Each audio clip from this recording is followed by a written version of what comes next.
Close ang Northern Blossom Flower Farm every Sunday dahil nasa church daw sila.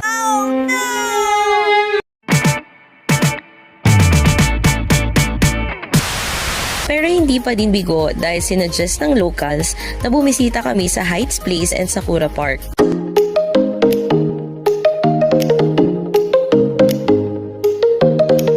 Mayroong 100 pesos per head na entrance fee and with parking na ang kanilang place. May mga makakainan dito and unlimited time to roam around the place. Super relaxing maglakad-lakad dito, especially if you're a nature lover. So relaxing at may time ka talagang mag-relapse.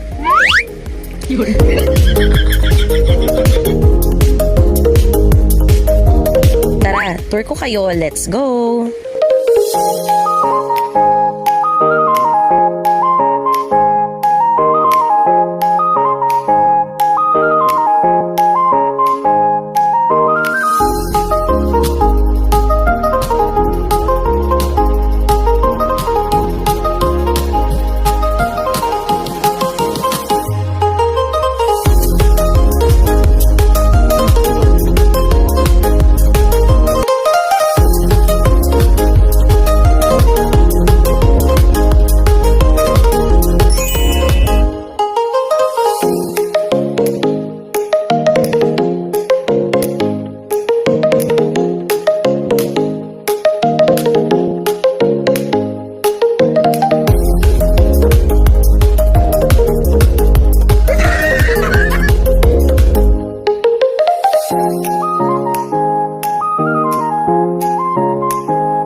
Balik na tayo sa Baguio. Pabalik kami ay sobrang foggy ng lugar, sobrang foggy ng madadaanan, kaya please be careful kapag ganito na ang paligid.